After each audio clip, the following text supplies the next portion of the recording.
মা বোনেরা, সকালে ঘর ঝাড়ু দেওয়ার সময় ছোট্ট এই দোয়াটি পড়তে যদি কেউ পারেন, আল্লাহ পাক রব্বুল আলামিন আপনার কপাল খুলে দিবেন, আপনার ভাগ্য খুলে দিবেন, রিজিকের দুয়ারকে আল্লাহ পাক উন্মোচিত করে দিবেন। আল্লাহু আকবার বলেন।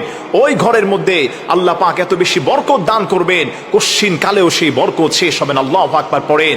আমার প্রিয় ভাইয়েরা, আমার প্রিয় মা বোনেরা, সেই দোয়াটি হলো যখনই আপনি সকালবেলা ঘরটা ঝাড়ু দিবেন, ওই সময় আপনি মনে মনে বিসমিল্লাহির রহমানির রহিম আপনি 3 বার পাঠ করার চেষ্টা করবেন। হাদিসের মধ্যে আসছে, কেউ যদি ঘর ঝাড়ু দেওয়ার সময় বিসমিল্লাহির রহমানির রহিম বলে দিনটাকে শুরু করতে পারে, ঘরটাকে ঝাড়ু দিতে পারে, আল্লাহ রব্বুল ইজ্জত ওয়াল জালাল তার জীবনটাকে বরকত দিয়ে আল্লাহ পাক ভরে দেন।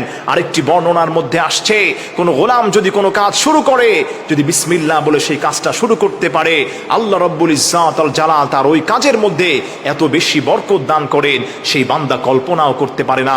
হযরত আবু হুরায়রা রাদিয়াল্লাহু তাআলা আনহু আল্লাহর হাবিব বলেছেন, ও আবু হুরায়রা, তুমি কাজগুলো শুরু করার আগে আল্লাহর নাম নিয়ে শুরু করো। আল্লাহর নাম নিয়ে কাজ শুরু করতে পারলেই আল্লাহ রাব্বুল আলামিন তোমার জীবনের মধ্যে, হায়াতের মধ্যে, সংসারের মধ্যে আল্লাহ পাক বরকত দান করবেন। আমার প্রিয় ভাইয়েরা, বিশ্বনবী সাল্লাল্লাহু আলাইহি সাল্লামের কন্যা ছিলেন ফাতেমা রাদিয়াল্লাহু তাআলা আনহা।